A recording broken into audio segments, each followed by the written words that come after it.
Back. आज हम modern history का एक बहुत इंटरेस्टिंग क्वेश्चन सॉल्व करेंगे। ये क्वेश्चन 1996 में पूछा गया था, लेकिन इसका टॉपिक आज भी उतना ही इम्पोर्टेंट है। टॉपिक है ड्रेन ऑफ वेल्थ थ्योरी।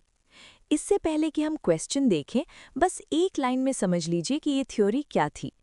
दादा भाई नारोजी, जिन्हें हम grand old man of India कहते हैं, उन्होंने कहा था कि अंग्रेज यानी ब्रिटिशर्स गंगा के किनारे से सारा पैसा निचोड़कर थेम्स नदी यानी लंदन में ले जा रहे हैं।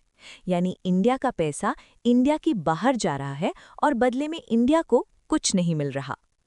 अब सवाल ये है कि इस बात को कौन नहीं मानता था। Question 10. Who among the following leaders did not believe in the drain theory of Dadabhai Naoroji?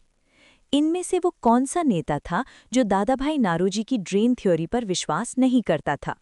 A. B.G. Tilak, B. R.C. Dutt, C.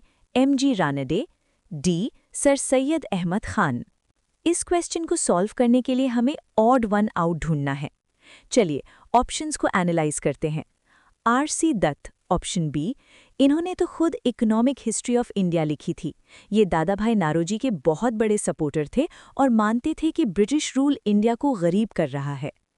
M.G. Ranade, option C, ये चितपावन ब्राह्मण थे और स्कॉलर थे। इन्होंने भी इंडियन इकोनॉमिक्स पर बहुत लिखा है और ब्रिटिश पॉलिसीज को क्रिटिसाइज किया है। B.G. Tilak, option A, Swaraj मेरा जन्मसिद्ध अधिकार है। तिलक जी तो ब्रिटिश रूल के सबसे बड़े विरोधी थे। वो तो डेफिनेटली मानेंगे कि अंग्रेज हमें लूट रहे हैं। अब बचे sir Syed Ahmed Khan, option D. Sir Syed Ahmed Khan का नज़रिया यानी पर्सपेक्टिव थोड़ा अलग था। उनका मेन फोकस था मुस्लिम कम्युनिटी को मॉडर्न एजुकेशन देना, यानी अलीगढ़ मूवमेंट। उस समय उन्हें लगता था कि ब्रिटिश रूल इंडिया के लिए बेनिफिशियल है और मुस्लिम्स की तरक्की अंग्रेज़ों के साथ रहने में ही है। वो कांग्रेस की आइडियोलॉजीज़ के खिलाफ थे और ब्रिटिश गवर्नमेंट के प्रति लॉयल यानी वफादार थे।